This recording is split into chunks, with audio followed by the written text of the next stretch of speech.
Donc, nous poursuivons toujours notre enseignement qui est intitulé Où sont les promesses que nous ont faites nos pères? Donc, aujourd'hui, nous sommes à la 8e partie. Pour ceux qui vont nous prendre en chemin, il y a la première, deuxième, troisième, quatrième, cinquième, sixième, septième partie. Et aujourd'hui, nous sommes à la 8e partie. Donc, nous avions vu les promesses. Donc, dans les promesses, on voit l'engagement que Dieu prend envers son peuple. OK? Donc, dans les promesses, nous avions vu hier Juge chapitre 6. En Juge chapitre 6, verset 1. Juge 6, verset 1. L'Écriture nous dit, les Israélites firent ce qui est mal aux yeux de l'Éternel. L'Éternel les livra entre les mains de Madian pendant 7 ans. Juge chapitre, je vais un peu rapide parce que c'est des choses qu'on a déjà vues. Juge chapitre 2, l'Écriture nous dit, Juge chapitre 2, lorsque vous prenez du verset 13 au verset 23, je ne vais pas lire, mais je le dis comme ça. Donc, Dieu avait laissé quelques nations, au cas où Israël se détournerait de sa volonté, pour que ces peuples-là puissent maintenant juger Israël. C'est-à-dire que dans le temps où Josué régnait sur Israël, Dieu n'avait pas permis que ces nations-là puissent être détruites. Mais il avait laissé ces nations-là pour mettre Israël à l'épreuve. Okay? Ici, on voit que Dieu, maintenant, par la suite, a envoyé des juges. En envoyant des juges, qu'est-ce que Dieu fait? Dieu permet à Israël de pouvoir, voilà. Dieu envoie des juges pour juger Israël en tout temps. Ouais, juger Israël en tout temps. Dès lors où Israël se détournait, Dieu envoyait les prophètes. Les prophètes étaient là en Israël, ils venaient dès le matin pour pouvoir les ramener en fait à l'obéissance des 613 commandements.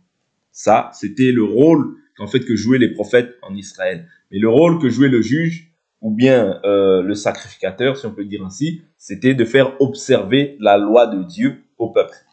Ok? Donc, savoir ce que Dieu attendait du peuple. Donc, ici, Israël se détourne, Dieu envoie le prophète, et par la suite, Dieu n'envoie pas simplement la condamnation, mais Dieu aussi montre aussi le moyen par lequel Israël peut être restauré. Donc, il suscite Gédéon pour pouvoir délivrer, en fait, les Israélites. Nous voyons que pour délivrer les Israélites, il y avait déjà un autel qui était déjà établi. Dieu ne peut pas partager sa gloire avec un homme, ni son honneur avec les statues. Ésaïe, chapitre 42, verset 8. Ensuite, nous voyons que comme il y a un autel, il y a une influence dans cet autel. Et par là, je vais simplement nous faire comprendre que, ici, nous prenons le cadre d'Israël, mais il faut comprendre que la Bible nous dit toute écriture est inspirée de Dieu, utile pour enseigner.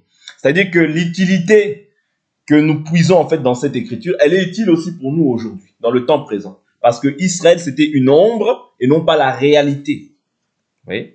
Mais dans une ombre, l'ombre n'est pas la réalité. Or, par exemple, je prends le cas d'Israël, lorsqu'il combattait, c'était un combat physique.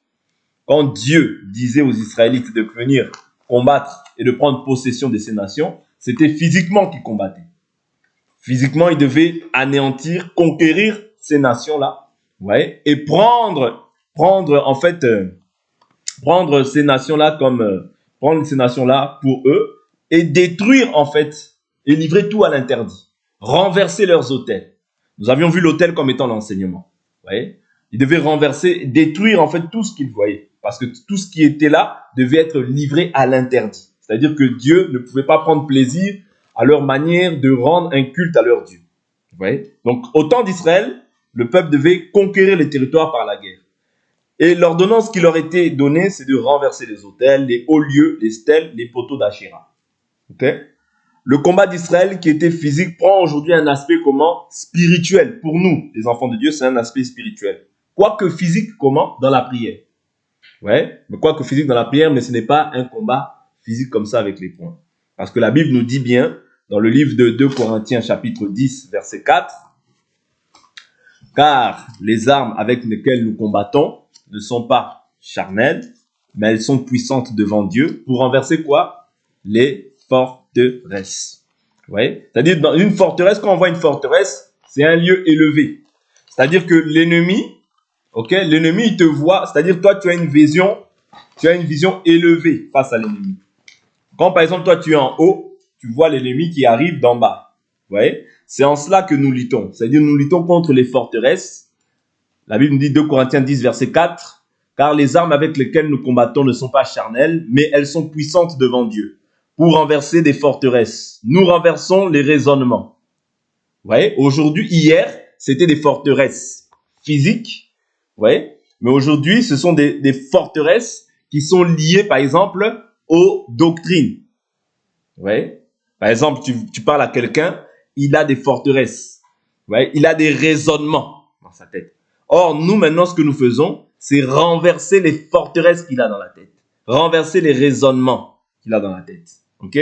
Et toute hauteur, vous voyez, c'est-à-dire que toutes ces choses-là étaient dans les hauteurs qui s'élèvent contre la connaissance de Dieu et nous amenons toute pensée. Parce que le combat, il se joue où? Au niveau des pensées. Oui? Le combat se joue au niveau des pensées. Maintenant, c'est les pensées que nous devons amener comment? Captives.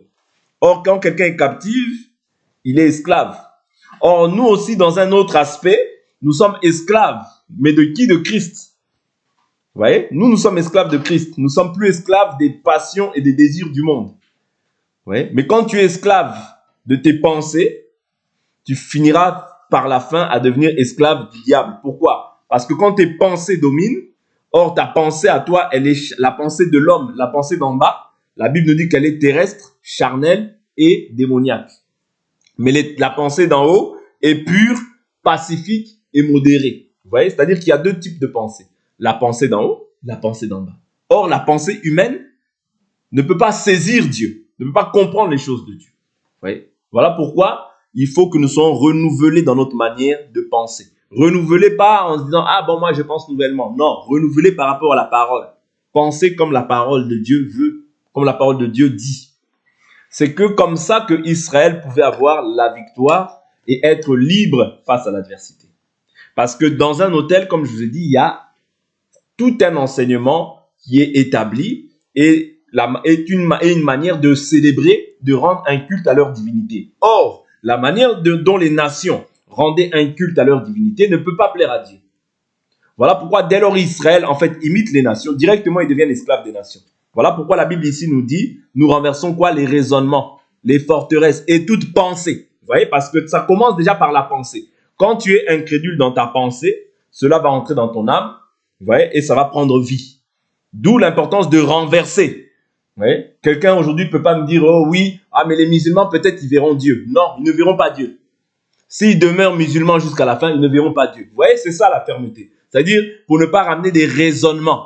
Vous voyez, parce qu'aujourd'hui, le problème qu'il y a, c'est que les gens veulent raisonner avec la parole de Dieu. Oui, mais lui aussi, il prie. Hein. Ça fait quoi? S'il prie, il prie aussi Jésus, comme nous. Non, il prie Jésus, mais s'il demeure en fait dans le faux fondement, il ne verra pas Dieu. C'est clair. Vous comprenez? C'est-à-dire, on ne doit pas négocier avec ces choses-là. Nous renversons. La Bible nous dit nous renversons. C'est ça que devait faire Israël face aux faux enseignements. C'est-à-dire, il devait renverser. Vous voyez? Renverser. Mais aujourd'hui, nous ne renversons plus physiquement, mais nous renversons spirituellement. Les raisonnements. Vous voyez? Beaucoup de gens ont des raisonnements, des forteresses dans la tête et des hauteurs. Comme je vous dis, hier, au temps d'Israël, c'était physiquement. Ils renversaient les choses physiquement, ils détruisaient. Mais aujourd'hui, si tu fais ça, on va t'appeler, c'est du vandalisme. Aujourd'hui, tu ne peux pas faire ça. Aujourd'hui, c'est spirituel. Vous voyez? C'est spirituel. Et même pour que l'ennemi puisse t'atteindre, c'est d'abord spirituel. Si l'ennemi arrive à t'atteindre d'abord physiquement, c'est d'abord que spirituellement, il a déjà réussi à te vaincre. Vous comprenez? Voilà pourquoi nous avions parlé de la nécessité du culte. Le culte, lorsque Dieu vient l'établir, ce n'est pas pour rien. Le culte, Dieu vient l'établir premièrement dans ta vie à toi personnellement. Voilà pourquoi la Bible nous dit, Romains 12, verset 1, « Je vous exhorte par les compassions de Dieu à offrir vos corps comme un sacrifice vivant, saint, agréable à Dieu, ce qui sera de notre part un culte raisonnable. » C'est-à-dire le premier culte, c'est le culte de ton corps. Secondement, Dieu parle aussi du culte de la parole comme ça. C'est-à-dire la Bible nous dit, il a donné les uns comme apôtres, pasteurs, prophètes, docteurs, évangélistes pour le perfectionnement des saints. C'est-à-dire pour qu'il y ait le perfectionnement, Dieu envoie maintenant un serviteur afin qu'il puisse dispenser la parole et que les saints soient rendus parfaits. Parce que la Bible nous dit que celui qui est saint, qu'il se sanctifie davantage. Or, se sanctifier davantage, c'est le fait d'écouter. Quand tu écoutes, la Bible nous dit, celui qui vous rejette me rejette. Celui qui me rejette, rejette celui qui m'a envoyé. C'est-à-dire, quand tu rejettes le serviteur, tu rejettes Jésus, tu rejettes celui qui a envoyé Jésus. C'est tout un cheminement qui s'établit. D'où l'importance de la Bible nous dit quoi? Que la foi vient de ceux qu'on entend. Et ce qu'on entend vient de la parole du Christ. C'est-à-dire, pour que entendre, pour comprendre, il faut, c'est-à-dire que cette parole-là maintenant habite en toi en abondance. C'est très important. Parce que ça, en fait, ça va te préserver. C'est une sécurité pour toi. Ok?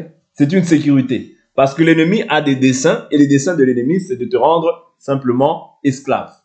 C'est de te détourner, de te distraire, afin que tu sois esclave de la volonté de ta chair. Or, quand tu deviens esclave de la volonté de ta chair, tu commences à t'éloigner du royaume. Ouais, tu commences à t'éloigner de la volonté de Dieu. C'est très important. Maintenant, je vais prendre les définitions parce qu'il y avait les hauts lieux. Comme j'ai dit, il y avait des hauts lieux. Il y avait aussi ce qu'on appelle les stèles, les poteaux d'Achéra. Vous voyez, toutes ces choses-là qui étaient établies en Israël. Le haut lieu, dans sa définition, la Bible nous dit, c'est pas la Bible, c'est les définitions que j'ai prises. Dit les hauts lieux, ce sont des lieux de culte. Ok, les lieux de culte construits en hauteur ou encore des autels élevés, construits dans des vallées. Ils étaient d'abord dédiés au culte des idoles. D'abord, c'était dédié au culte des idoles. On peut lire ça dans Nombre chapitre 33, verset 52. Lévitique 26, verset 30. Ésaïe 16, verset 12. Je répète, Nombre 33, 52. Lévitique 26, verset 30. Ésaïe 16, verset 12. Je répète, Nombre 33, 52. Lévitique 26, 30. Ésaïe 16, 12. On pouvait trouver dans ces hauts lieux les cultes rendus à leurs dieux sous forme d'animaux, de bois ou de pierre. Jérémie 32, verset 35. 1 Roi 11, 11. Je répète, on pouvait trouver ces hauts lieux, les cultes rendus à leurs dieux sous forme d'animaux, de bois, de pierre. Ok? Donc ça, c'était la manière dont les nations rendaient en fait leur culte à Dieu. Ok? Or, voilà pourquoi Dieu nous dit quoi dans le livre de Exode. Ouais, Dieu dit que tu ne feras pas d'image taillée, ouais, pour ton Dieu. C'est-à-dire, je ne peux pas faire une image et dire que ça, c'est Dieu. Vous comprenez? Ok? Je ne peux pas faire d'image et dire que ça, c'est Dieu. Vous voyez? Par exemple, je fais un oiseau, je dis ça, c'est Dieu. Je fais un poisson, je dis ça, c'est Dieu. Mais aujourd'hui, il y a des gens qui font des poissons et ils disent, ah, ça, c'est Jésus. Ah, comme Jésus avait péché, il avait fait la bonne pêche, la pêche miraculeuse. Maintenant, ils disent, ah, maintenant, il faut un signe de poisson. C'est l'idolâtrie. Ouais. Je ne peux pas faire une colombe et dire ça, c'est le Saint-Esprit. Parce que le Saint-Esprit descendit sous la forme d'une colombe. Maintenant, toi, tu vas faire une colombe pour dire que ça, c'est le Saint-Esprit. C'est l'idolâtrie. Je ne peux pas prendre une croix et mettre sur mon cou. Parce que la croix, c'est un signe de malédiction. Ce sont des signes ostentatoires qu'on ne peut pas voir chez un enfant de Dieu. Ouais. Tu ne peux pas représenter Dieu par quoi que ce soit. Par une statue, par une croix. Tu crois que moi j'ai pris la croix. Parce que Jésus l'a dit que chacun porte sa croix. Maintenant, toi, tu crois que tu prends une croix physique, tu la mets sur toi. C'est une abomination. Ouais. Donc, il dit quoi encore? Quand on voit, par exemple, des informations sur Salomon. Par exemple, Salomon, par la suite, il a bâti des hauts lieux pour ses femmes. Ok? Il a bâti aussi des hauts lieux pour ses femmes. Avant la construction de la tente d'assignation, Dieu aussi s'est révélé. Dieu se révèle à certains serviteurs qui bâtissaient des autels à l'égard de Dieu. Mais là, c'était avant la construction de la tente d'assignation sous Moïse. Quand je prends la tente d'assignation, je prends en fait ce que Dieu avait ordonné à Moïse de pouvoir construire. Ok? On voit par exemple Jacob, vous voyez, qui a construit un autel. On voit Abraham qui a construit aussi un autel. Mais ici, c'était l'autel qui était lié au véritable Dieu. Mais aujourd'hui, nous allons voir comment est-ce que l'autel, nous devons le construire. Genèse chapitre 12, versets 6 à 8. Genèse 22, versets 1 à 2. Genèse 28, 18, 19. Ouais. Je répète, Genèse 12, 6 à 8. Genèse 22, 1 à 2. Genèse 28, 18 à 19. Ok? Le lieu que Dieu a choisi est Jérusalem. Le Dieu que Dieu avait choisi pour pouvoir quoi? Pour pouvoir bâtir son nom, pour que son nom soit invoqué par tous ceux qui auront, en fait, qui étaient sous l'alliance. Le lieu que Dieu avait choisi, c'était Jérusalem. C'est au temple que les sacrifices devaient s'offrir. Par ailleurs, tout autre endroit est considéré comme un haut lieu. Est-ce que vous comprenez? Tout autre endroit que le temple de Jérusalem était considéré comme un haut lieu. C'est-à-dire que quand les gens les offraient, ils ne pouvaient pas offrir ailleurs qu'à Jérusalem, qu'au temple de Jérusalem. Ça, c'est par la suite, hein, parce que même quand on lit dans Juge, là, il n'y avait pas encore le temple. Mais par la suite des temps, vous voyez, tout autre lieu, quand Salomon il a bâti le temple sur l'aire d'Ornan, tout autre lieu, c'est-à-dire tout autre lieu où on faisait des offrandes, c'était pour les idoles. Voilà pourquoi, dans ce temps aussi, nous ne pouvons pas dire que Dieu est partout. Non, Dieu n'est pas partout. Dieu est dans l'église qui marche dans la vérité. Dans l'église qui garde jalousement ses commandements. Parce que les commandements de Dieu, tu dois les garder jalousement. Accepte même de perdre ta vie, mais ne perds pas en fait tes commandements. Parce que si tu perds ta vie, tu la retrouveras. Mais si tu veux garder ta vie dans ce monde, tu la perdras. Vous comprenez? Donc il est très important. Pourquoi je parle des autels? Parce que on parle souvent des autels, du fait de renverser les autels. Aujourd'hui, nous, on n'a pas besoin de renverser des autels de manière permanente. Mais ce sont au niveau de nos pensées. Parce qu'aujourd'hui, tu verras les gens, je renverse les autels, je renverse. Non, nous renversons les raisonnements, les pensées et toute hauteur. Parce que l'autel, c'est un enseignement. Vous comprenez? Donc, je ne veux pas me battre contre les autels. Je renverse les autels. Non, c'est pas ça. Aujourd'hui, nous renversons en fait les hauteurs, les pensées, les raisonnements qui s'élèvent contre la connaissance de Dieu. Vous comprenez? C'est-à-dire que quand quelqu'un ramène une fausse doctrine, je renverse ça aussi par la véritable doctrine. Est-ce que vous comprenez jusqu'à là? C'est-à-dire que ce n'est pas une guerre physique, mais c'est une guerre, en fait, qui est spirituelle. Parce que quand une personne ramène une fausse doctrine, c'est que Satan déjà a rempli sa pensée. Est-ce que vous comprenez? Satan a rempli sa pensée d'un mauvais enseignement. Vous voyez? C'est pas moi qui le dis. Vous voyez? C'est Paul qui parle de ça. Vous voyez? Satan a rempli sa pensée déjà d'un faux enseignement. Or, le faux enseignement, on le renverse. C'est très important parce que si tu ne le renverses pas, tu vas y mettre foi. Voilà pourquoi la Bible nous dit, ne mettez pas foi à tout esprit, mais éprouvez les esprits pour savoir s'ils sont de Dieu. Parce que vaut mieux quelqu'un qui commet un péché dans la chair, un péché, que quelqu'un qui croit à une fausse doctrine. Parce que croire à une fausse doctrine, c'est te destituer de ton salut. C'est de t'égarer loin de la vérité. Mais je n'encourage personne à pécher. Vous comprenez? Ce n'est pas ça ma pensée. Mais je dis que, c'est-à-dire, il est préférable même à une personne de manifester une œuvre dans la chair et de s'en repentir demain que de mettre foi à un autre esprit. Parce que quand tu mets foi à un autre esprit, c'est pour ta perdition. Parce que Paul nous parle de la manière dont nous devons retenir l'évangile, dans les termes dans lesquels il nous a été enseigné. Ok? Donc il dit, il devrait offrir par ailleurs tout autre endroit y considéré comme un lieu impur. 2 Chroniques chapitre 3 verset 1. 2 Rois 22, verset 23. 1 Roi, chapitre 18, verset 16 à 40. 1 Samuel 7, verset 16. Juge 3, 19. 2 Rois 12, verset 1 à 4. Ça, c'est pour le lieu où, en fait, on devait offrir. Le lieu qui était choisi, établi par Dieu. Quand on parle maintenant des stèles ou des poteaux d'Achéra, parce que c'était toutes ces choses-là, en fait, qui étaient que les gens, que les nations élevaient pour pouvoir en fait représenter leur Dieu. Ouais. Parce que nous sommes dans le monde, mais nous ne sommes pas de ce monde. Or, ces choses-là dont nous sommes en train de partager, nous les verrons d'une manière ou d'une autre. Parce que Satan ne change pas. Ouais, Satan va changer, c'est-à-dire il va changer de stratégie, mais dans le fond, c'est toujours la même chose. Comme notre Dieu aussi ne change pas. Est-ce que vous comprenez? C'est-à-dire que ce qui a été, c'est ce qui est, c'est ce qui sera. Voilà pourquoi nous devons comprendre ces choses-là. Quand on parle des stèles ou les poteaux d'Achéra, les stèles, c'est une pierre dressée. Ok? C'est une pierre dressée comme un objet de culte. C'est-à-dire ces choses-là, on les voit aussi aujourd'hui. C'est une stèle dressée, une pierre dressée comme un objet de culte ou comme un monument historique. Ça, c'est ça qu'on appelle la stèle, les stèles. Vous voyez? Bien, le poteau d'Achéra, il s'agit d'un poteau sacré, érigé dans les lieux de culte. Dans les lieux de culte, tu vois par exemple, quand on prend par exemple l'islam, tu vas voir par exemple, il y a un croissant de lune. Ouais, un croissant de lune et avec des ronds comme ça. Vous voyez? C'est-à-dire que, en réalité, nous comprenons que c'est ça là, un poteau d'Achéra. Vous comprenez? Parce que la Bible est claire. Tu ne rendras pas de culte à la lune, au soleil. Vous voyez?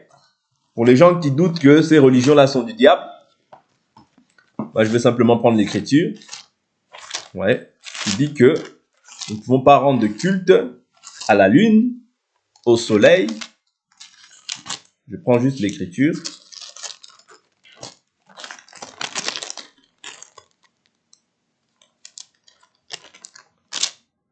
Je prends juste l'écriture si je la trouve. Si je la trouve pas, je la donnerai demain. Je sais pas si c'est Josué. En tout cas, je vais finir ça et je reviendrai sur ça. Je vais chercher l'écriture demain.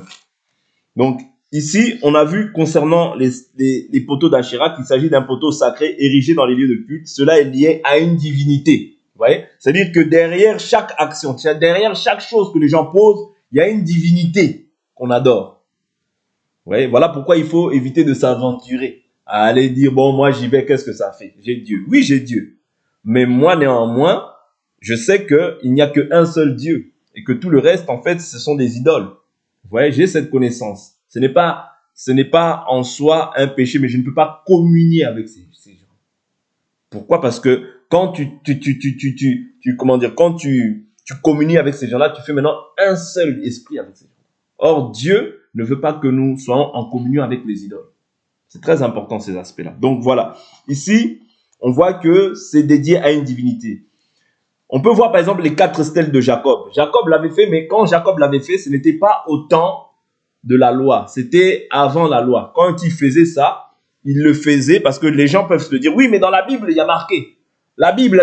Mais tout ce qui est biblique n'est pas chrétien. Et tout ce qui est aussi biblique n'est pas forcément inclus même dans la loi. Vous voyez, c'est pas parce que Jacob l'a fait que moi aussi aujourd'hui je peux le faire. Non. Voilà pourquoi il faut comprendre la dispensation dans laquelle nous sommes, pour ne pas dire oui, c'est biblique, c'est écrit. Oui, c'est écrit, mais est-ce que c'est chrétien? Vous comprenez? Parce que le diable a dit aussi, il est écrit. Mais Jésus a dit, il est aussi écrit. Vous voyez? C'est-à-dire, le diable va toujours venir avec un message détourné pour nous détourner de la vraie foi. Okay? Donc, c'est très important de faire attention. Quand il prend Jacob, retenons cela que Jacob a fait, Jacob l'a fait avant la tente d'assignation ou le temple. Genèse 28, verset 10 à 22, Genèse 31, 45 à 54, Genèse 35, 1 à 15, Genèse 35, 16, 20. Je répète, Genèse 28, 10, 22, Genèse 31, 45, 54, Genèse 35, 1 à 15 et Genèse 35, 16 à 20. Les passages sur les stèles et les poteaux d'Achéra, j'en ai plein, donc je vais prendre que 3 ou 4. 2 Chroniques 19, 3, 2 Rois 23, 14, 2 Rois 17, 10, 2 Rois 23, 7. Donc ici, c'est concernant les passages sur les stèles et sur les poteaux d'Achéra. Pourquoi j'ai parlé de tout ça? Simplement pour nous faire comprendre que derrière ces choses-là, il y a une divinité qui est attachée à ça. Voilà pourquoi Israël, c'est-à-dire le mal qu'ils avaient fait, faisait que leur ennemi puisse dominer. Et quand leur ennemi puisse dominer, ils ne dominent pas par rapport à leur force. Non, ils dominent par rapport aux esprits qui sont agissants au travers de la divinité qu'ils invoquent. Est-ce que vous comprenez? De même que nous, aujourd'hui, si nous dominons, c'est par l'esprit de Dieu que nous dominons en fait sur l'adversaire. Parce que c'est le monde des esprits. Ouais. Dans le monde des esprits, il y a 2 esprits. Je vous ai toujours dit, il y a l'esprit de Dieu et il y a l'esprit de l'erreur. Or, l'esprit de l'erreur, c'est tout ce qui est contraire en fait à l'esprit de Dieu. Va forcément s'opposer à ce qui est de l'esprit de Dieu.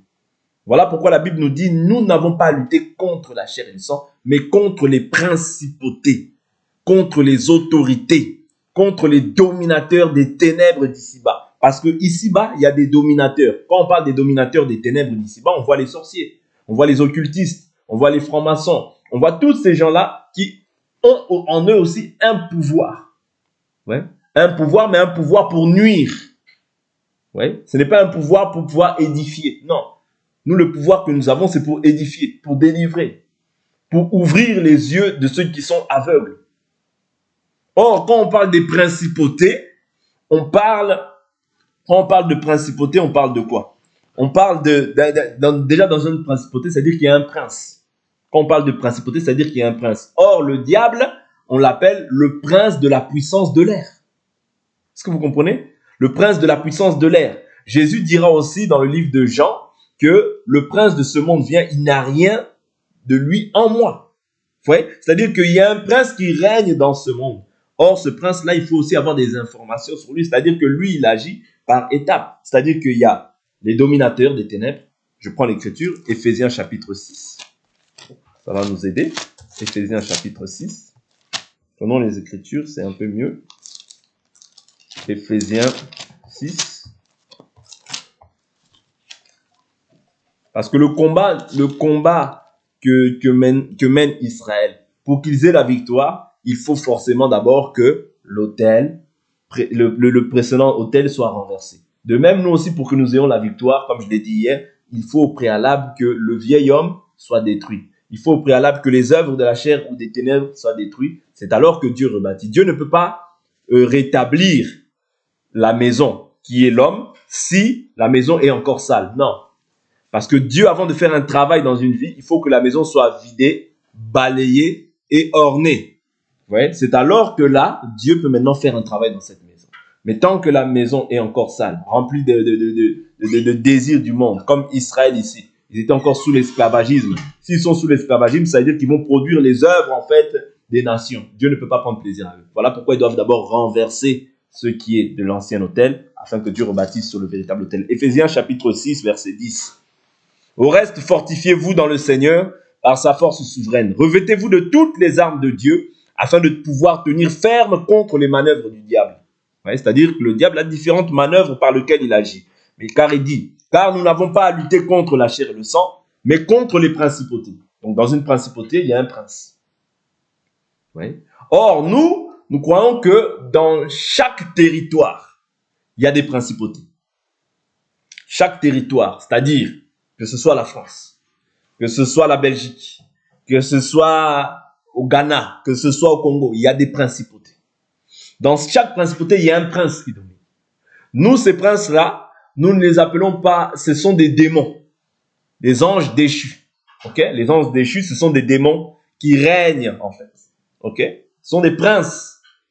C'est comme il y a des anges, mais il y a aussi les anges déchus. Or, les anges déchus, nous les appelons les démons. Ces principautés règnent, mais pour pouvoir détruire. Je prends une écriture, vous allez comprendre. Quand on voit Daniel, laissez un doigt dans Éphésiens 6, c'est très important ce qu'on va partager aujourd'hui, mais je ne pense pas qu'on pourra le finir aujourd'hui. Laissons un doigt dans Éphésiens chapitre 6. Allons dans le livre de Daniel, chapitre 10, verset 13. Daniel 10, verset 13.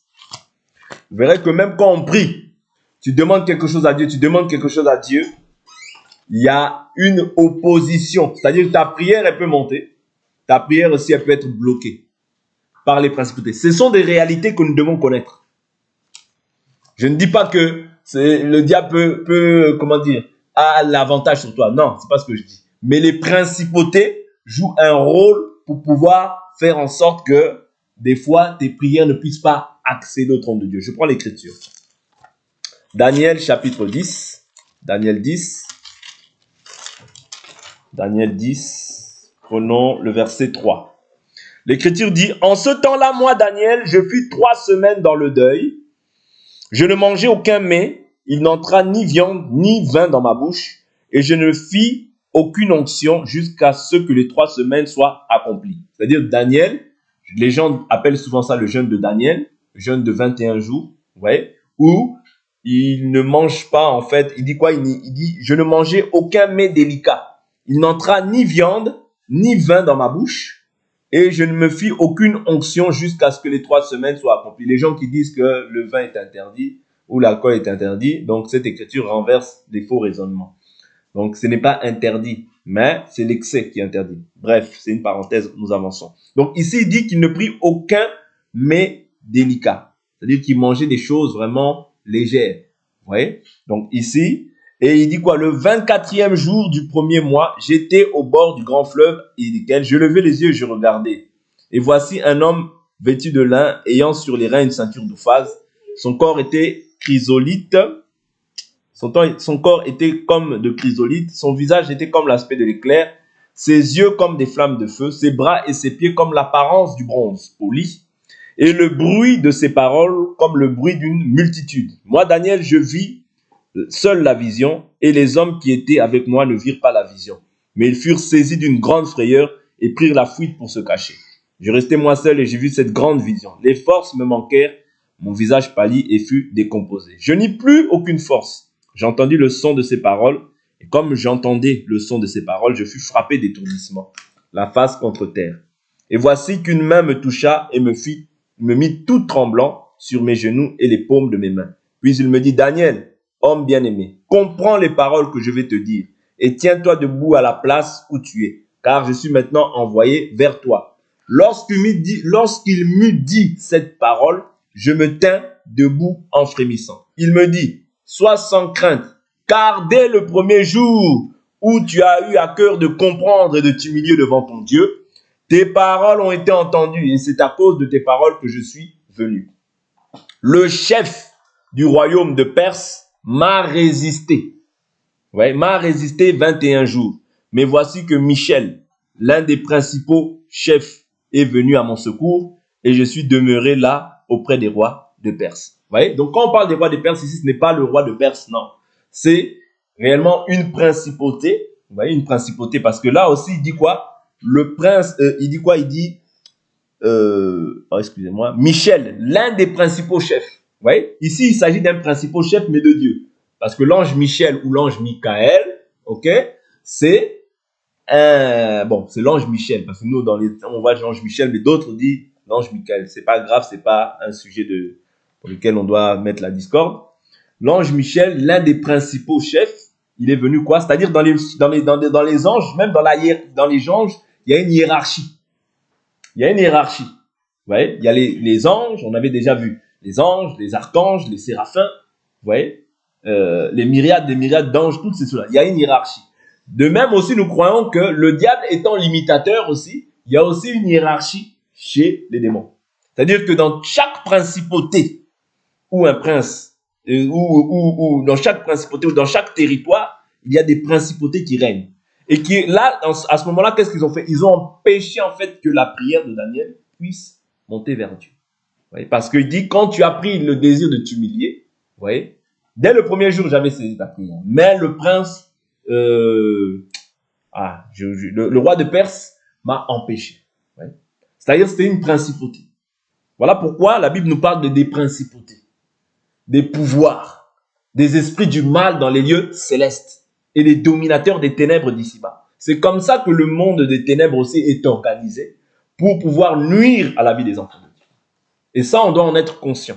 Parce que le fait que tu sois conscient de ces choses-là te permettront en fait de combattre en fait d'une manière, comme une personne qui est avertie. Mais quand tu n'es pas conscient de ces choses-là, tu vas dire j'ai prié, c'est bon. Non, il y a des fois, tu peux prier, ressentir que c'est bon, tu as prié, mais il y a des fois aussi où tu peux prendre la décision de rentrer un peu plus en profondeur quant à ta demande. C'est aussi important. C'est aussi un aspect qui est biblique, ce n'est pas non biblique. Vous comprenez? Pourquoi? Parce que tu sais qu'il y a des choses que tu peux réclamer à Dieu et que tu ne vas pas obtenir facilement. Parce qu'il y a de l'adversité. Il y a l'adversité qui s'élève aussi. Donc, il est très important aussi de comprendre ces choses-là. Mais on ne va pas prendre trop de temps. On continuera par la grâce de Dieu demain sur cet aspect-là. Et simplement pour nous dire que Israël, lorsqu'ils étaient esclaves, il y a eu aussi des cris. C'est-à-dire, ils ont dû élever leur voix vers le Seigneur afin que Dieu aussi puisse leur envoyer un libérateur en leur temps. C'est très important de comprendre ça. Parce que quand tu cries, Dieu te délivre. Il y a des choses aussi à renverser et c'est alors que Dieu pourra maintenant restaurer. Que Dieu nous bénisse pour aujourd'hui. On s'arrête là et on continuera demain.